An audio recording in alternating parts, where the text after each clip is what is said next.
Keep in touch with the Wolf Connection podcast on our Instagram handle at the Wolf Connection Pod, or email us your questions, comments, and guest ideas to podcast@wolfconnection.org. Thank you for your support, and howls to you all. Welcome to the Wolf Connection podcast. I'm your host, John Kaufman.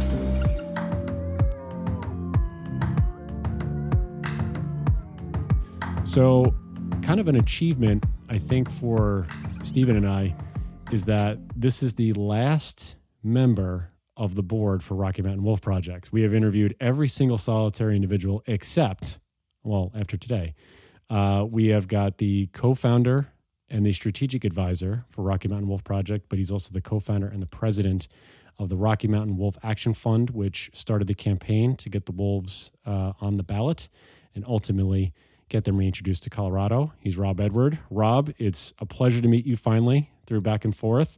How's everything going? Everything's great. It's good to have wolves on the ground and the reintroduction program underway.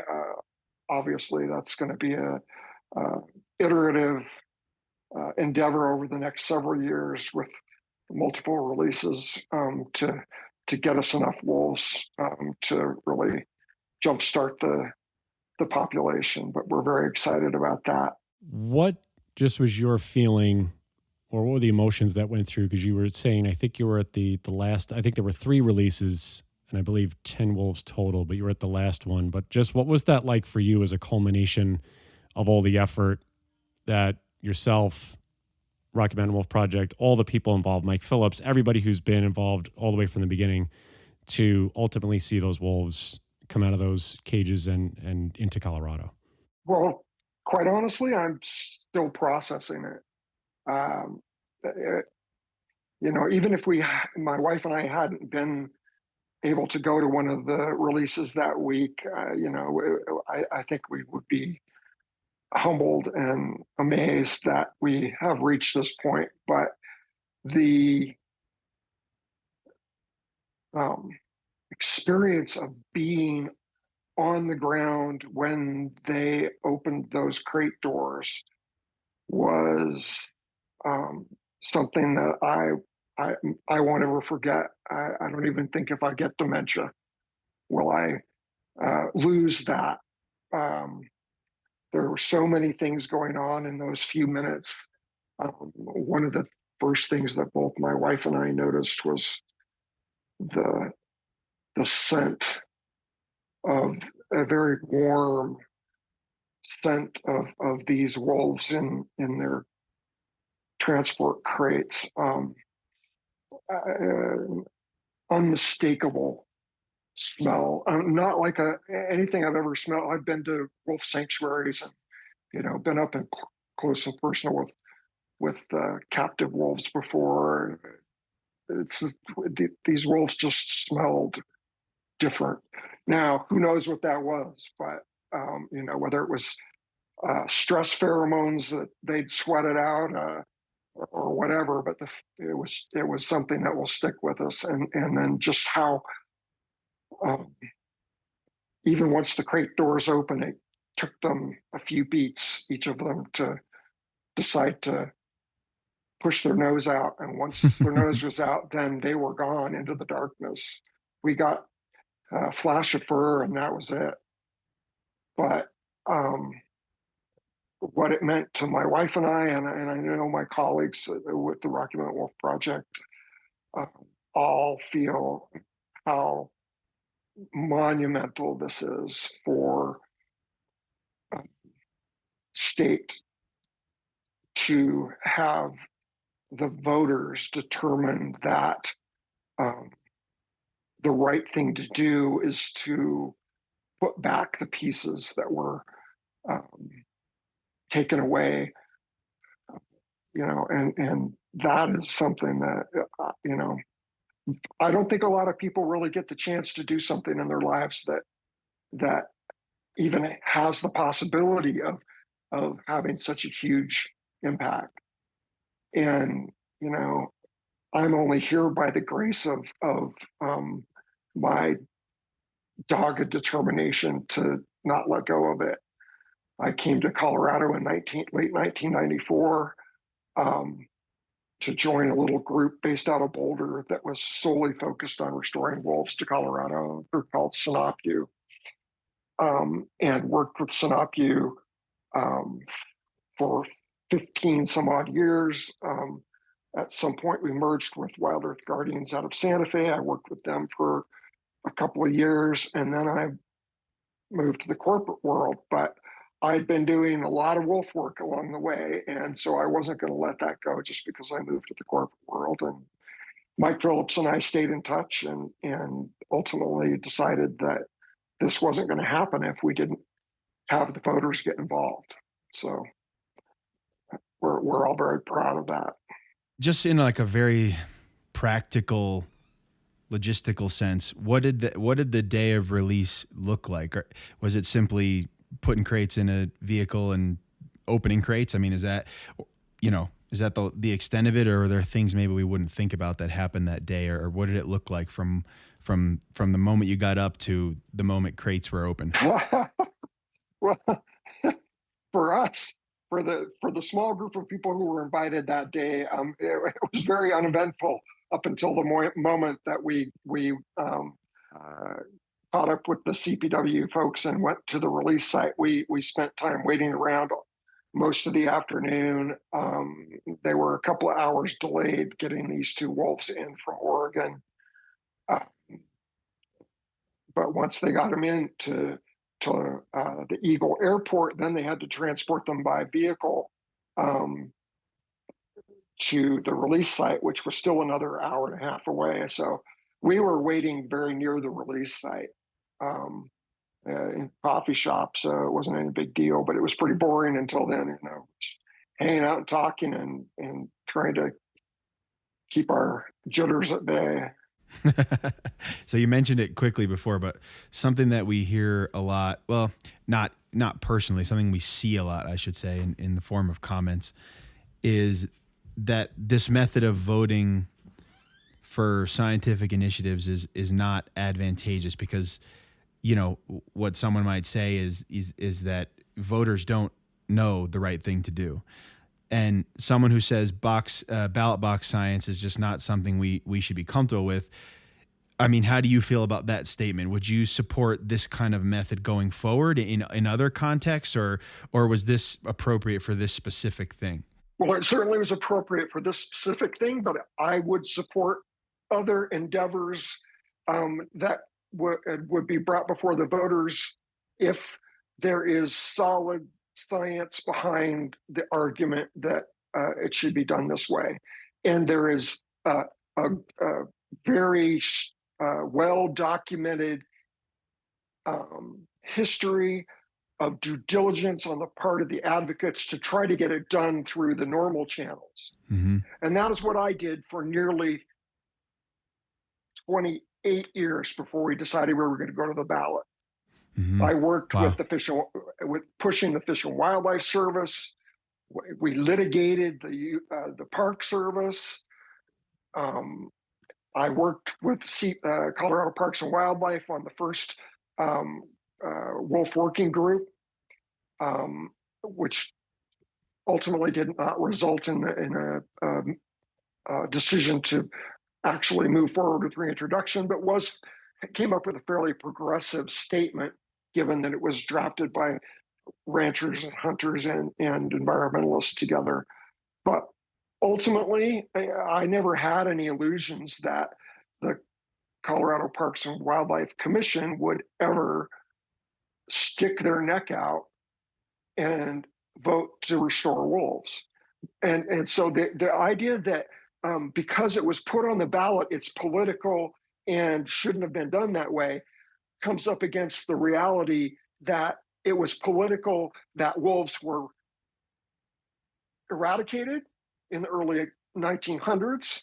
It was political that they were then prevented from wandering through the state at any point up until the early 2020s, right? So it's ballot box biology is a bunk moniker, as far as I'm concerned. because the power continues to with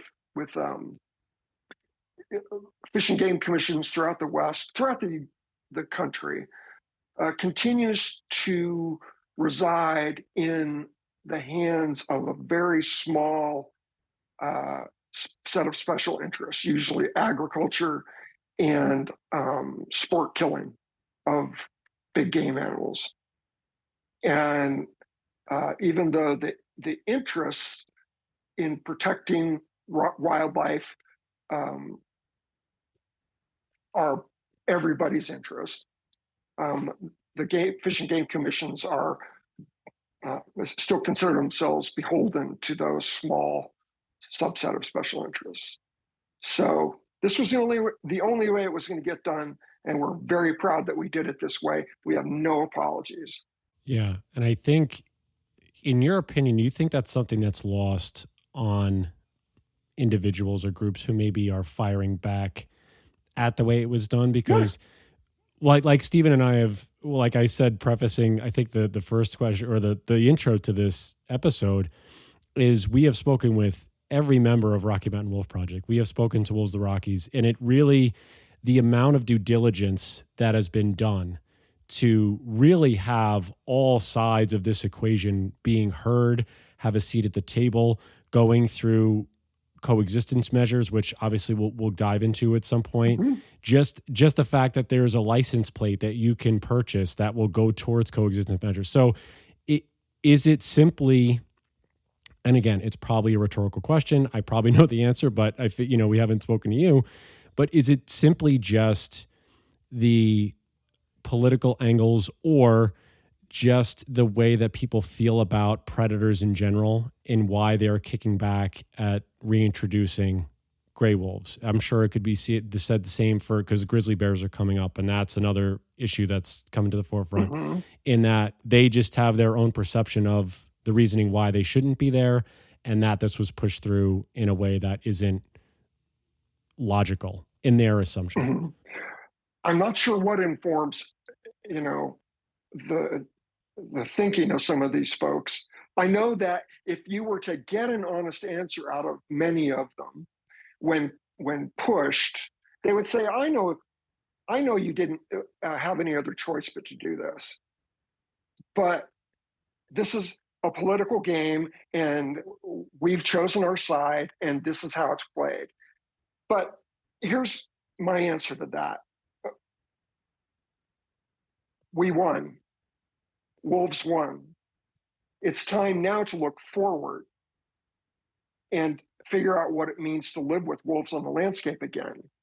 The reality is that if wolves had never been eradicated from North America, they would be managed like any other large carnivore. And I'm not saying that I support the way large carnivores are managed, but the fact is they would be just another carnivore out there on the landscape. They would depredate sometimes on livestock. Those things would be dealt with on a case-by-case basis. Nobody rushed to eliminate mountain lions or black bears from the entire American West. But wolves, because they were so successful at dealing with the crazy, absolutely crazy confluence of manifest destiny pushing down on native peoples, native wildlife at the beginning of or the end of the 1800s and early 1900s, wolves said they adapted quickly. And what did they do? So there was no longer any bison. There were no longer any elk, hardly any deer in the West. Elk had to be reintroduced to Colorado in 1912. That's how bad it was from market hunting. So first they fed on all those carcass piles of that bison. And then they turned to livestock, which were being brought out west by the trainload and dumped everywhere. And so, yes, there was a huge depredation rate on livestock because they didn't have anything else to freaking eat. Right. Sorry. No, yeah. That's fine. I'm very passionate about this. And so so the livestock industry, the nascent livestock industry in the United States, turned to Congress, and Congress uh, put forward funding that was literally Pentagon level spending at the time, many hundreds of thousands of dollars, to send young men out west to track down every last wolf, trap them out, shoot them, poison them with strychnine, dig out their dens and smash their pups with shovels, anything to eliminate every last wolf. And so here we are, a century later. We've wised, some of us, most of us have wised up enough to say that was probably not the right thing to do. And so, yeah, we had to go to the ballot to change that back to having wolves on the landscape again. No apologies. And I mean, like I said, we've talked with so many of these individuals who have, you've done the work of many. I mean, I'm sure there's many that we haven't spoken to, but the work of the few that has really carried this. And you yourself, you've been doing this for almost or over 3 decades, I believe, just in your work overall. What is this? Obviously, we talked about the accomplishment itself. Now, when you, as you stated, they're here now. Those 10 wolves are there. As we look, I guess, I just want to look back for a moment, actually, before we look forward. Mm-hmm. What was that like to be involved with Rocky Mountain Wolf Project and to have this with Joanna Lambert, Matt Barnes, Courtney Vale, Gary Skiba? I think I might be missing one person. I think I'm missing one person. You covered it. I covered it, yeah. I mean, what was it like to, I guess, be in the trenches with those individuals? And Mike Phillips, of course, too, who we spoke to very early on when we started this podcast. What was it like to have that team really just laser focused on this one goal and to be able to speak with each other and be able to bounce these ideas off of someone? Because it really, I say this from us doing all the episodes we've done and hearing all the information, that the amount of work that has been put into this is just like unbelievable. It's just unbelievable. The amount of work, the amount of time, the amount of effort. But for that team, for you to be on this team, what was just that working environment like for these 3.5 years, just leading up to this point, and then obviously prior to that, I guess, with Mike? Well, it was an honor for me to be part of that. I've learned so much from all of my colleagues. I think they've probably learned some things from me. We all work together tremendously well.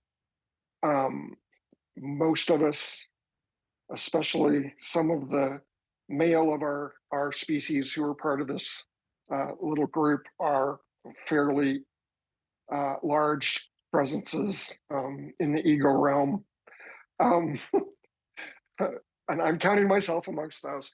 But ultimately, that crew got it done because they wouldn't quit, because they knew in their heart what was true. They knew what the science was telling them was true. They knew that we'd done the due diligence to have the right to do this via the ballot. And so once we decided we were going to jump off that cliff, there was no question, no turning back. We were going to do it. And we started the process in 2019 to get it on the ballot. We had really good legal advice to develop language that was really solid and would withstand a likely challenge at the state Supreme Court, which never materialized, interestingly, because the language was so good. We built into that language compensation for ranchers, because our experience over the last 30 years told us that would be key to making the public feel like this was a fair deal. And so then we opened the floodgates with trying to get signatures, which was an extremely intense process over 6 months. You only have 6 months to do it. And if you're going to, the only way you can do it is to work with paid signature gatherers, right? So there's organizations out there that do this for a living, doing those campaigns. So we worked with pros that we had trust and faith in. It cost us quite a bit of money, millions of dollars, just to get on the ballot. But by November of 2019, we'd been certified for the ballot and we were off to the races. Then in March or February of 2020, everything shut down. And we were faced with the reality of running an extremely expensive, extremely high profile campaign without being able to leverage some of the traditional campaign approaches like door-to-door canvassing to talk to voters, and also facing the reality of a tremendously changed fundraising landscape during that period of time. So we got really lean and mean. We stayed very focused on continuing to help the public understand why we need wolves back. We batted down every stupid claim that our opposition made, like that wolves were going to bring COVID. Oh yeah, I do remember hearing that. To Colorado. Did we hear that one time? Yeah, I do remember hearing that. Yeah. Wow. Yeah, we did. And they married that with Cassie this other long-standing claim that wolves are going to be the source of hyatid disease, this tapeworm that's already prevalent in all wild canids and a lot of domestic dogs too. But anything they can trot out, we batted it back. When it was all said and done, it was a squeaker. It was way closer than we thought it would be. We didn't think we would have a blowout, but we definitely thought we'd approach 60%. So, it was scary, but we won. But interestingly, because it was such a squeaker, that never, ever is not mentioned in the media. Every single article that and a news report that discusses bringing wolves back to Colorado and that it was voter approved always has to say by a narrow margin. Mm-hmm. As if that matters. It's democracy, and it was a yes or no vote. We won. Wolves won. Move on. So, I mean, like you said, you're very passionate about this. So I'm sorry, but when we have someone who's very passionate about this topic, and it sounds like you have solid answers to the usual things as you were just mentioning it, and it's the things we see coming up over and over again. So, forgive me for playing devil's advocate, but I think it's important to, when you have someone who can handle it, it's important to address some of those basic concerns that we hear very regularly.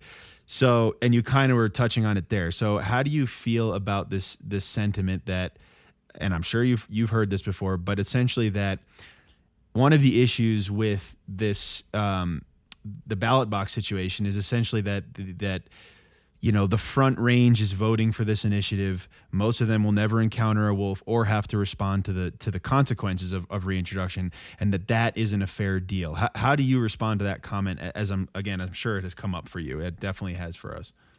If I were talking to somebody who lives on the Western Slope and expressed that to me, yeah. So, from a place of compassion, I would say, I hear you and I understand your concern. However, this is the only way wolves would return to Colorado. It was a yes or no vote. It was a statewide vote. And the majority of Colorado citizens live along the Front Range. So there was just no way that wasn't going to be the reality. And more importantly, over 70% of Western Colorado belongs to the American people as federal public land. And that's where the majority of the elk and the deer reside. They do come onto private lands occasionally, blah, blah, blah. But the fact is that those public lands are extremely important to the elk and deer. And why should wolves not be a part of that ecological reality out there? And so those public lands belong to all of us. Yeah, and I think this is something that I know, as Stephen and I have gone on this journey for over 3 years now, this seems to be coming up more and more as the public land issue in a lot of these states, include Idaho, Montana, Wyoming, Colorado now a little bit, is when, and I'll just bring up Montana because they're seem to be continually in the news cycle about their wildlife management and their land management and who has the right to do what, where. It really, there seems to be this issue of, like you say, there is natural habitat, there is natural range for many of these critters, bears and lions and elk and bison, all of this stuff is there. Mm-hmm. And it really comes down to who is really politically giving the go ahead to either reintroduce, hunt, or whatever, or trap, or whatever it may be. Where does this sit now? Is Colorado now going to be, I guess, the exhibit A for how we can maybe do things differently throughout the West? What, politics aside, if we look at this simply as an ecological initiative and we look at, like you said, plenty of elk, plenty of deer, plenty of land, and lots of places for them to go. Is this the hope, is that Colorado is exhibit A for how we can reintroduce successfully and get things in places where they can roam to a situation where we have some sort of a natural ecosystem again? In many places, yes, absolutely. I think that's appropriate. And in many different ways, the answer is yes, because I think, as I mentioned earlier, I do think it's appropriate if all the due diligence has been applied, and you still can't get a restoration project off the ground. And I don't care what anybody says, restoration is the right thing to do for species that have been driven to local extinction by human causes. The right thing to do is to restore them. And if you can't get them restored through the state wildlife agencies deciding to do the right thing, then it is perfectly appropriate for the voters to say so. Now, certain states may have situations that would make it extremely hard for a question to reach the ballot. And that just varies from state to state, and I don't know the differences in all the states, but there's not a lot left. We've got the Mexican wolf program down south.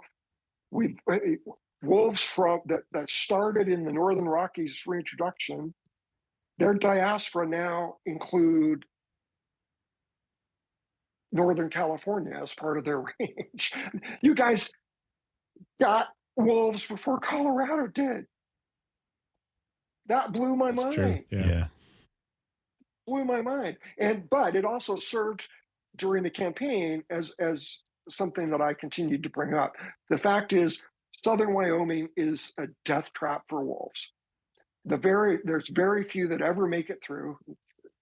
It's not 100%, but so few make it through that it's very unlikely that wolves will be able to successfully recolonize Colorado from the north. So this is why we need to do it through reintroduction. And you bring up that, and that was actually going to lead into one of my next inquiries there too, is that there has been obviously this mention of, I've seen wolves in northern Colorado, they're already here. And obviously we're talking about a few here or there. We're not talking about established packs.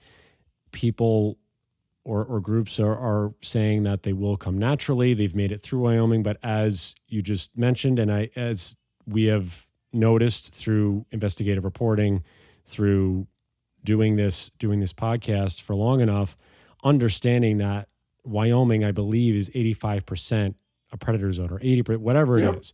Over 3/4 of the state is a predator zone, meaning that they can be hunted without a tag or anything like that. And so there is reasoning to believe, like you said, that this would take decades upon decades for there to be any sort of traversing of wolves coming from Yellowstone or any of those places.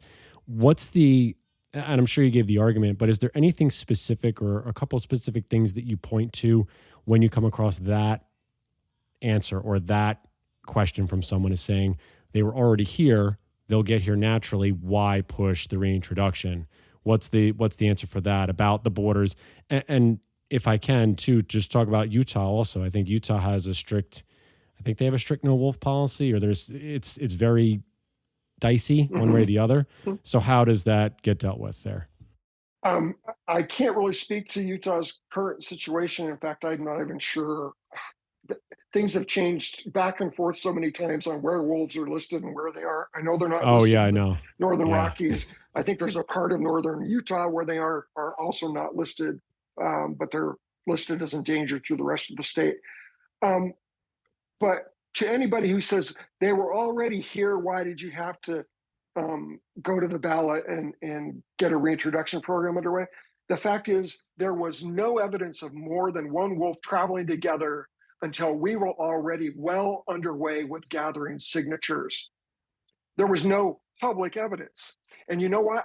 This is my own theory. I totally admit that I'm going on the record with total postulation here. But the fact is that those few wolves that they identified in Irish Canyon in the spring of 2020, the couple of wolves there never would have been mentioned.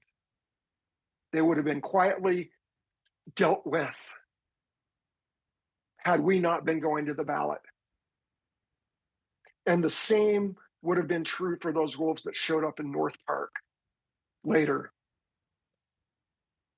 I promise you, that was what the good old boy establishment in Colorado was always banking on. There so few wolves will travel down here and we will just take care of the situation. And I know that because when I went to participate in the first wolf working group back in the early 2000s, the first day, all of us were gathered around a table together, and Les Hampton, who was a rancher, sheep rancher, and then county commissioner up in the Steamboat area, Rifle, Steamboat, Meeker area, he said, listen, before we all go spend a lot of time here, talking about wolves and trying to develop a management plan, I have something for us. I have a management plan. Every wolf that comes over the border, I will shoot and take my backhoe, bury it, and we'll be done. That's the management plan. That was where we started from. Where we ended was a consensus statement that said that wolves that wander into Colorado on their own should be allowed to do so freely wherever they find suitable habitat and prey. And if there are depredation events, those should be dealt with on a case-by-case basis. Fairly progressive, but I also knew for a fact that that didn't change the situation. That every wolf that wandered in, if there was a anti-wolf rancher or an anti-wolf hunter that saw them and had the opportunity, they would kill them. So that's why we have to put enough on the ground that we swamp that mentality and we get enough momentum behind a population building in Western Colorado that ultimately there are so many wolves that nobody has enough time to care about killing them anymore. And the culture war starts to just fizzle out. Because that's what this is now, especially in the last 20 years. It's a culture war. Wolves are a talisman and a bludgeon for everything that people feel powerless about in rural America. If you hate liberals, you hate wolves. Right. And yeah, another good lead into the question I'm going to ask, which is, so when someone says that, when someone says, I'm going to take care of any wolf that finds their way over here without question, I'm going to spend my time, in some cases, probably money. I'm going to put my effort and energy into making sure that not a single wolf makes it past, et cetera, where I live, this town, this county. What are they really saying in your mind? Because, it's always about the next layer of what someone's saying. I doubt there are individuals out there that have such a deep hatred for any single species to be so persistent and so imperative about keeping any single one of them alive in the area they live. I don't think that that's the end story. So what do they mean when they say that? They're feeling frustrated, psychically and socially impotent, bottom line. And so they're lashing out, right? They're lashing out because they feel like this is just another symbol of their loss of control. And I would venture in many instances a challenge to their manhood, because they always come at it with such testosterone-driven bravado, right? I've got my guns, and by God, I'm going to take care of this situation. And all I can say to them is, I'm sorry you feel powerless. Wolves are not your problem. Change is your problem. And it's understandable that change is scary. But we all need to figure out how to live together. And that includes our brothers and sisters who wear fur as their only cloak, right? Yeah. So how do you feel about you mentioned your just opinions about just general management of predators, but how do you feel that ranchers should, I don't know, what should they have access to as tools to deal with what they might call like a persistent problem animal, a persistent problem wolf, like a wolf that just will not leave their property alone? What should they have access to lethal control at any point in your mind, or are non-lethal the only acceptable methods? I'll answer the question. It's a multi-part question. I'll answer it backwards. Sure. It's unrealistic, in my opinion, and I think my colleagues within the Rocky Mountain Wolf Project share this. It's unrealistic to think that we can just say that wolves can't ever be killed and should never be killed. There are instances where that's probably the only outcome that is possible. However, I did my due diligence for 30 years to get to this point. And so I expect a little respect when it comes to doing due diligence prior to asking for wolves to be killed. I want that respect to be afforded every wolf out there. If you have not done your utmost to minimize conflict by changing your husbandry practices, deploying the non-lethal tools, working with the Colorado Parks and Wildlife Department to find funding for temporary range riders when you've got a depredation situation unfolding, or a potential one, reach out. There's going to be license plate money that'll pay for fladry and fox lights and range riders and drones and who God only knows what. Prove that you are willing to honor those wolves before you ask for one or more of them to be killed. That's all I'm asking. Yeah. I mean, we've spoken to, Stephen always brings up Kurt Holtzen. He's incredible. He's making squawk boxes. He's making fox lights. He's sharing them on his social media. Fladgery. Absolutely. Carter Niemeyer has just been a wealth of information about depredation sites, what they look like, what you should be looking for, and don't go right to the carnivore, whether it's a wolf or not. Mm-hmm. So it seems as though the information and the tools are out there. And like I said prior, the license plate idea is really just a smart tool in the toolbox that can be used to promote coexistence, but also possibly bridge that gap between individuals who might, like you say, be feeling, I think, in a way left behind, because these practices have been going on for probably close to a century, possibly even prior to that, in terms of the way that their livestock grazed, the way their sheep are herded, whatever that may be. And we, again, Karen Vardaman, Suzanne Asha Stone have done incredible work with talking about husbandry practices, getting domestic cattle to start acting like bison, like something that can herd themselves together. Is this a continuation? Obviously, everything's a continuation. Are these some of the steps now that we're into the reintroduction phase with Paws actually on the ground, Rob, that is going to be offered alongside, like you said, the license plate money that will go towards actual physical tools, but will there be information, knowledge, You bet. teaching? Yeah, okay. You bet. Yeah, go ahead. And go the, ahead, the license plate can fund all kinds of different things that have to do with reducing conflict through non-lethal means. We're extremely proud that we were able to get the plate out into the wild.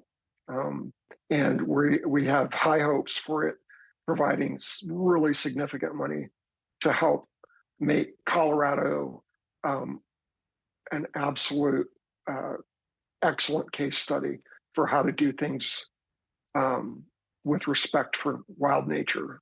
Yeah, I mean, it's a great place for it. And, I want to go back to the just to the border situation just within the state itself. I know we talked a little bit about Wyoming and the way things are to the north. When we look to the south, because we had a great conversation with some individuals about Mexican graze and how there was the wolf's names escape me. I don't know why at this moment. Asha, thank you. Is that this is really, I would think, I'd love to get your thoughts on it. This seems to be the final piece. I know leading up to this, it was being discussed as really the final piece of this corridor, that if these wolves can migrate in a way that they can somehow get through Wyoming or Montana, in some way get through Colorado and then down into New Mexico and Arizona, that way we'll have this funnel completed again like it used to. Is that something that is being promoted? Is this something that working with other states in trying to make that a possibility? I know there's different state laws, especially with the Mexican gray wolf reintroduction program, but what's the long-term, how do you see this long-term, that this could actually be the final piece of the puzzle to have these wolves go from north to south? From the Rocky Mountain Wolf Project's perspective, it's always been about restoring wolves to the Southern Rockies as that final frontier of having a restored population of wolves that stretches from the Arctic all the way to the Mexican borderlands. The arbitrary boundary at I-40 for Mexican wolves is just that, arbitrary. And I don't care what they couch it in, how they try to dress it up, it's still lipstick on a pig. And the fact is, they need to look at the long-term genetic needs of the Mexican wolf population and not treat Mexican wolves as if they are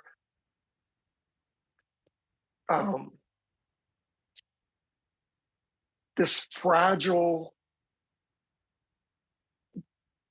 prize that simply can't be tarnished by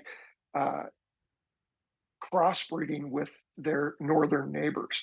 The fact is, what you want to do ultimately is reestablish that genetic gradation from north to south between the Mexican wolf population, the Canis lupus nubilis, occidentalis, whatever population to the north, and the Arctic wolves all the way at the far north, right?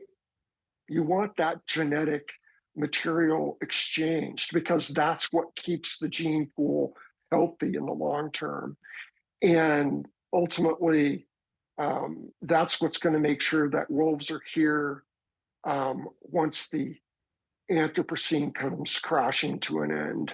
So there is there was something else too that just came up that filtered into my brain too, and it goes to along Stephen's line of questioning about people that are kicking back, obviously, with the reintroduction as a whole. What's the approach when, and I've heard this on certain other podcasts or different interviews and things like that, where it's said, I think, in joking terms or in jest, where we're putting a predator back on the landscape. Watch out for your children, your pets, and things like that. I mean, this, and I said, and if anybody can't see Rob on Zoom, his head just went back, and so, and listen, from being in this world now for almost 7.5 years, at least working at Wolf Connection and diving into this with all of you guys who know more than we do. What's the approach for comments like that, or even just for, because a lot of it seems as though it's sort of backhanded, Mm-hmm. and it's very sort of, okay, it's like run of the mill. And again, a lot of this comes down to, we've talked with people about the mythos and the mythology and where this really comes from over in Europe, and then it came over, blah, blah. What's the approach of a conversation like that? And again, not saying that minds can be changed in one conversation, but what's the approach, I guess, to engaging those that might think this and try to bring some perspective? Just like with grizzly bears or black bears or mountain lions, you have to start the conversation by acknowledging people's concerns. Sometimes they are truly legitimate, and sometimes they are being used as a cudgel, as a rhetorical slap in the face. Oh, well, now we're going to have to build shelters around the bus stops. This was said in the Mexican wolf program. This was set up north because now wolves are on the ground again. So it depends on where you get a sense of where they're coming from, but you acknowledge those concerns, and then you say, so what we need to understand is this. Yes, wolves have the capacity to kill people. Wolves have, in the past, killed people. Even in modern times, in a very few places, wolves have been the perpetrators of death to humans. However, especially in modern times, there are anthropogenic reasons why that's happened. Usually habituation. People have been feeding them or leaving food around that causes them to hang out and be dependent. But nonetheless, let's just acknowledge that wolves have teeth and weigh a substantial amount, and that big fur-covered ball of meat can hit you hard and knock you down and kill you. Sure. How often does that happen? And why does it happen? And where do wolves live amongst or near humans in such numbers that we can get a sense of what the actual risk of that is? Well, let's look at Yellowstone, for example. For the last 30 years, they've had a fluctuating population of a couple of hundred wolves. Every single year, they've had millions of visitors to the park.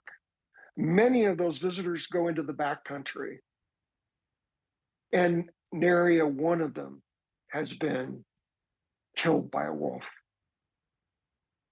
I think there may have been one person who was harassed in the campground with the wolves were getting into their tent or something, looking for food or something, but they weren't out to kill the people. But the risk is extraordinarily low. And if you're out in the wild where there are large carnivores of any stripe, you should be aware of your surroundings, and you should be prepared to do everything you can to make sure that you are safe.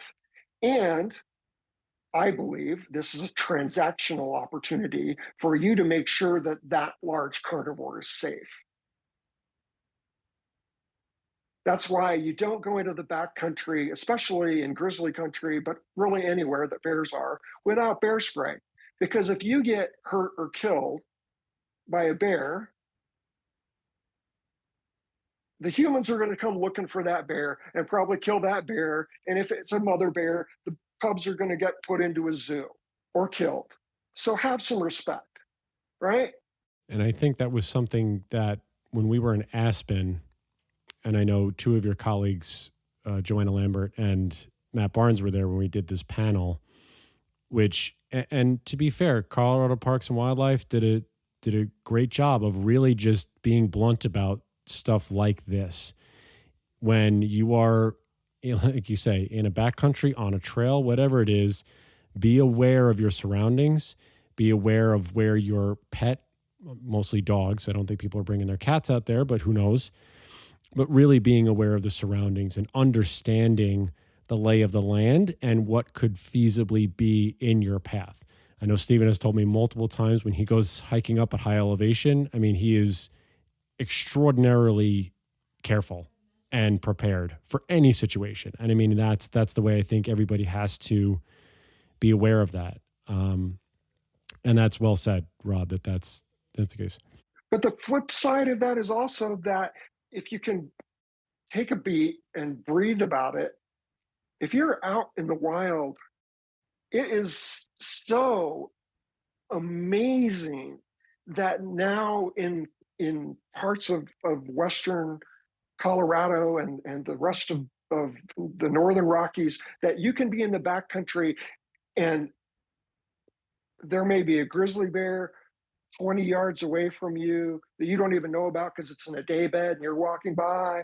There may be a mountain lion up on the sunning on the rocks that you don't even see. There may be a pack of wolves somewhere in the distance and one of them walks out on the trail where you are and sees you and stares for a second and trots away. What an absolutely fantastic opportunity that is, to be a human amongst your wild brethren. Yeah. There's no doubt about that. And I will speak to I can speak to the new parent brain particularly, which is, we just can't, like, sometimes we just can't think straight. We can be fairly irrational as a new dad. Things I've never been concerned about before being alone are now somehow worthy of my attention, and just being hyper aware of things sometimes. So I want to empathize with the parental brain, which is very sensitive to threat, whether it has the numbers to back it or not, is almost a non-issue when it comes to being worried about your kids. But there is also something, there's something really big and important happening here with biodiversity. And I think we're kind of downplaying, as much as we are talking about it, well, as much as some people are talking about it, we are downplaying the sensitivity of species right now and populations and habitat. A tipping point does exist. I don't want to know where it is, but it seems like it exists, and we need to correct some of our past mistakes to give us the best shot. And that means, at least in this case, it means rewilding and creating as much biodiversity as we possibly can, and predators kind of usher in that concept. At least as we understand it, we need both predator and prey. And so, trying to correct these past and heavy-handed mistakes is important. But just based on wolf behavior, I'm very confident that wolves will not become a larger threat to humans than the things folks already deal with. Domestic livestock. Yeah. People, dozens of people every year in North America get killed by domestic livestock. Yeah. It's scary to be charged by them too.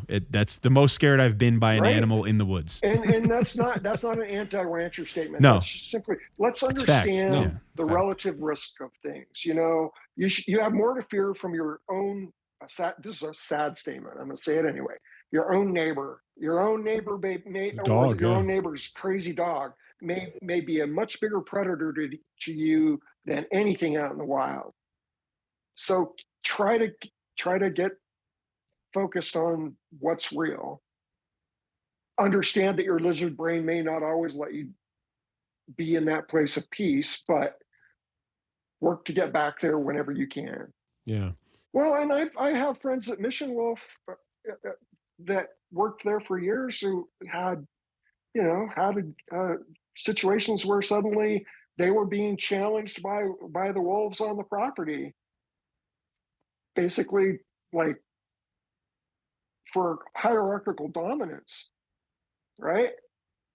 So they have the capacity to challenge us and both psychically and physically. So yeah, you got to respect them, just like any large animal. It's really just the fact too. I think the more we have these discussions and the more big, huge events like this occur, and we, like you say, wolves repopulating parts of Northern California, wolves being reintroduced into Colorado, it really just opens up this whole other window of viewing how humans see themselves reflected upon back onto any of these animals, Mm-hmm. wolves in particular, and how they really are, I think, grappling with what's inside of them and throwing this perception onto an animal that in most cases, in 99.99999% of the time, doesn't give two hoots who you are, where you are, what you're doing.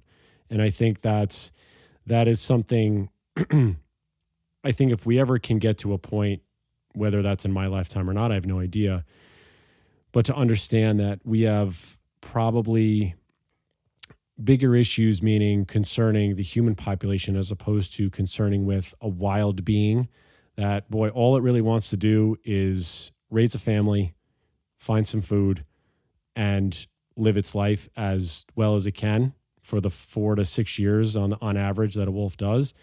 And if we get to that point, boy, I think we could, spare ourselves a lot of stress, anxiety, and probably come more together than we ever have in like you said, in the last 20 years.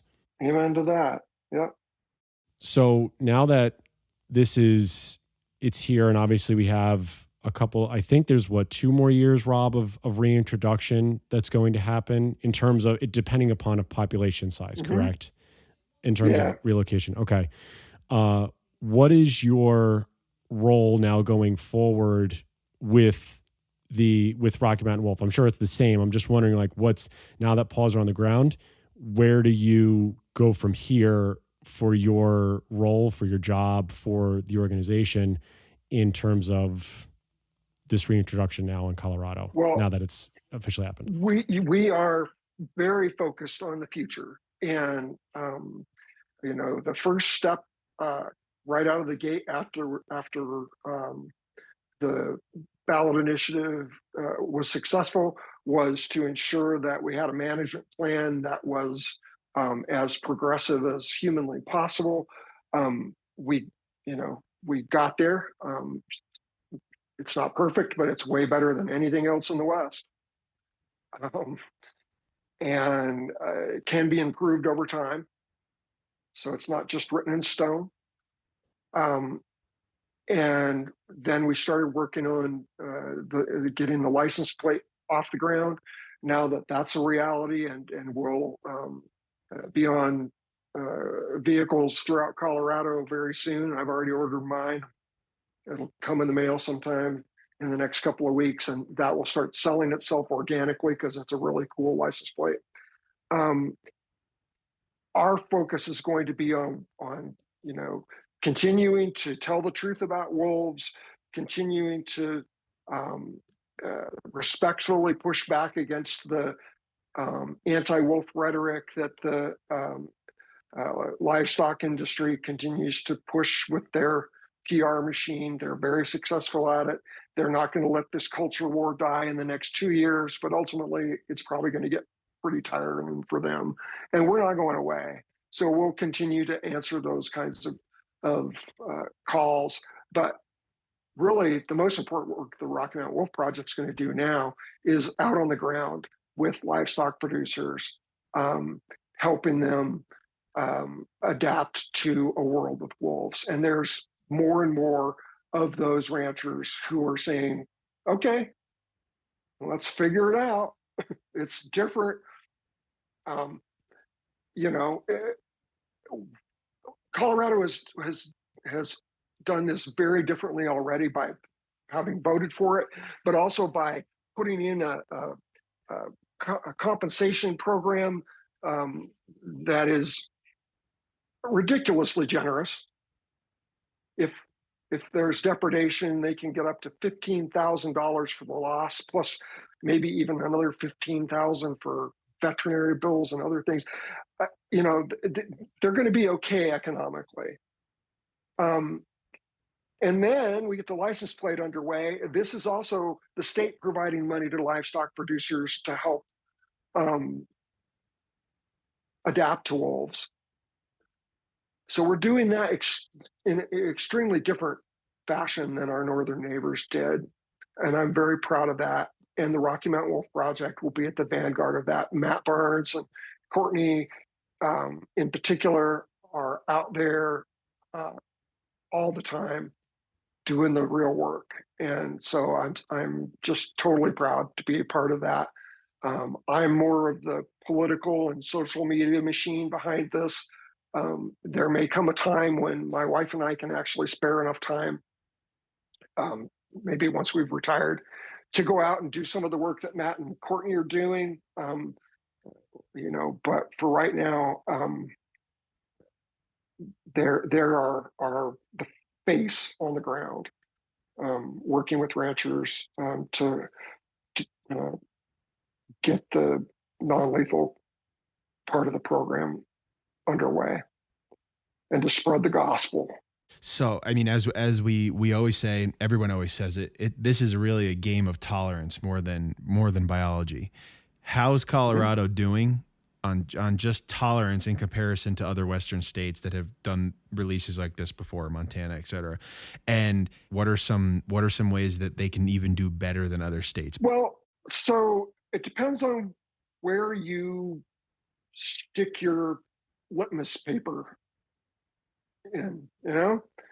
If you stick it into the social media world, we're terrible. We're just like every other Western state because all the trolls are out there, blathering on. But on the ground, Courtney and Matt will tell you, it's extremely encouraging. We've got ranchers who've been working with them since the ballot initiative passed. And they've then been able to make inroads with the ranching community to start having conversations about what does it actually mean to have wolves on the ground and how do you adapt your livestock operation to accommodate that. So I think it is very encouraging what I'm seeing. That said, we only have, 10 plus a couple, probably, somewhere less than 15 wolves on the ground right now. Right. Once we have 50, 100, 200, and we start having some depredation events, once the Wildlife Commission changes hands a little bit, we have a new governor, who knows? So it's going to be a long-term game of vigilance and mutual respect, and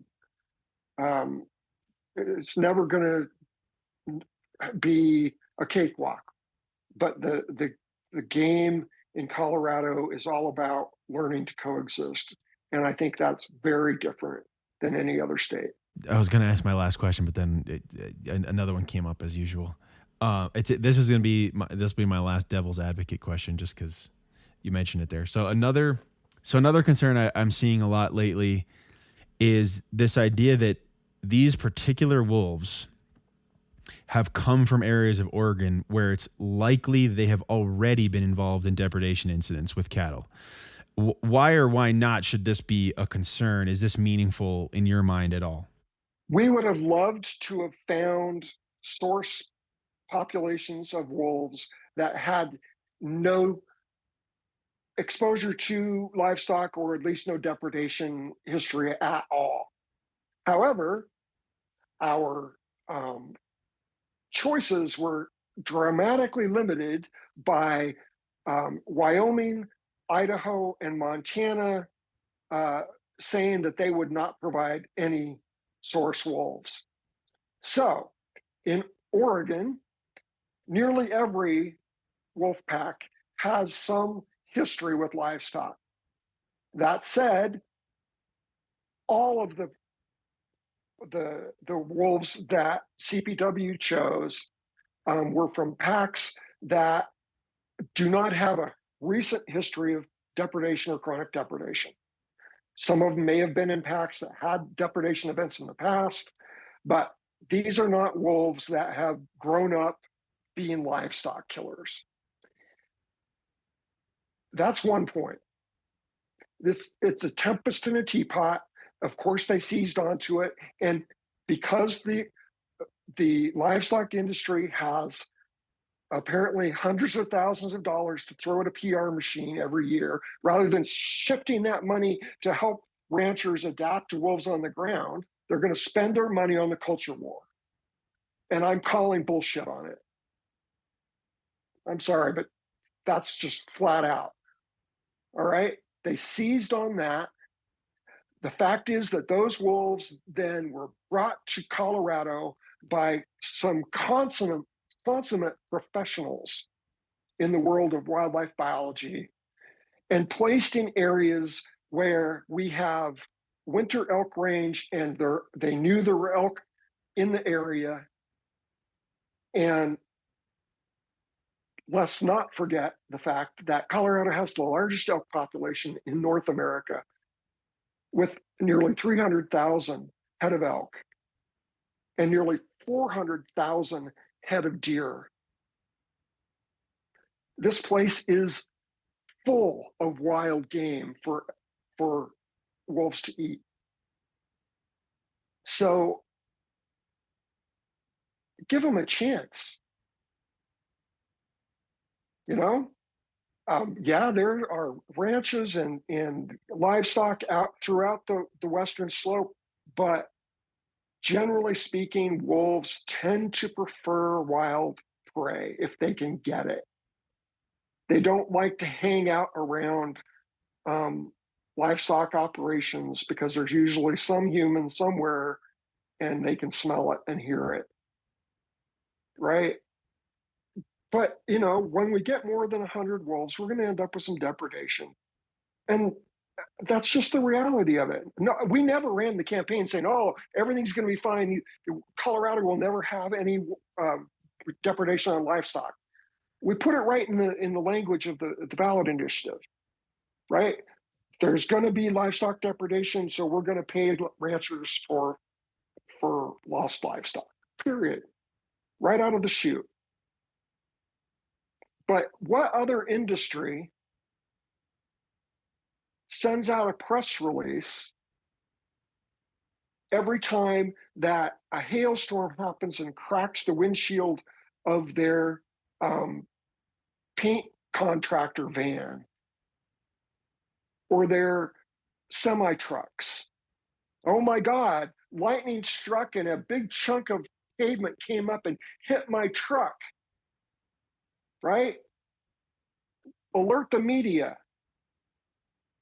It's a culture war, and they just don't seem to be willing to let it go. The fact is, it was morally reprehensible to eradicate wolves on behalf of the livestock industry.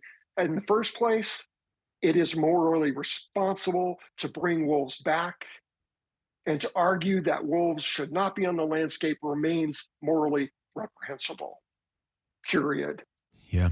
So my last question, and then I'll let John wrap it up on the subject of our previous sentiment that we were talking about, which is what people really mean when they say, I'll go that extra mile to just make sure that wolves do not succeed in my area. But maybe there's a layer deeper, as you laid out on the same wavelength.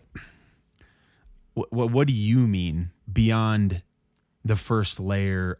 We want wolves to come back and they deserve to be here. It's a moral obligation. But is there a layer deeper than that for you? I mean, what do you mean to say by this entire initiative and effort on just a larger scale than this particular species and this particular effort?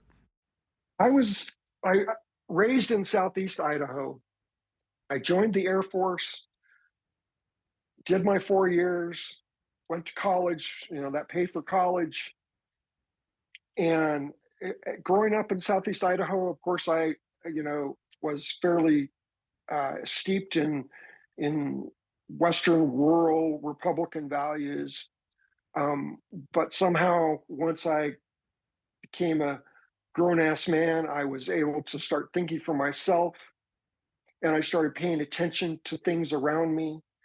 And I started hearing things when I was out on the East Coast going to college in Boston about whales being caught in fishing nets, and the whaling industry continuing to try to drive the entire cetacean population to the brink of extinction. And I went back to Idaho a couple of times, and I started to notice that places that were important to me as a child, as a young man, were suddenly giant clear cuts. And then I traveled with my brother to move his horses from Minot, North Dakota to Alaska. So we took 11 days to do that, driving through Alberta and British Columbia in particular, the southern part of the Yukon. It was so amazing, such big, wild country. And yet I was profoundly aware that driving along the Alaska-Canada highway, there's a buffer of trees about a mile deep on either side. And if you take any cherry stem road off of that and you drive that extra mile and a half, you're in the middle of clear cuts the size of New York City, every borough. I walked through those clear cuts as a 20-something man out of the military, and I fell apart. And I said, I'm either dead, I can't go on living, or I have to do something to justify my existence on this planet as a human. And so I launched into a career of trying to do something that made a difference to wild nature. And I'm proud that I've had the success that I have. I'm proud to have been married to a woman who shares my passion and is equally successful in doing that. And really, that's what it's about. It's about earning my ability to breathe air and use the resources that I do, which is a ridiculous amount of resources given, what I or any of us deserve. But here we are as humans in the Anthropocene. So I'm doing my part. And that's all I can ask of myself. I know not everybody can do this, but I certainly hope that there's more Rob Edwards and Ann Edwards and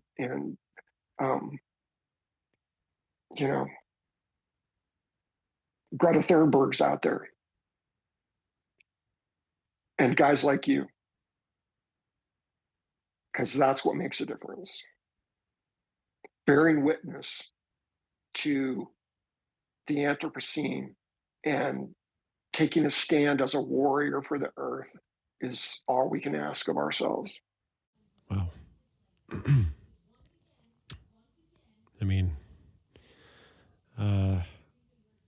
you're an incredible individual, Rob, and everything that you all have done up until this point is obviously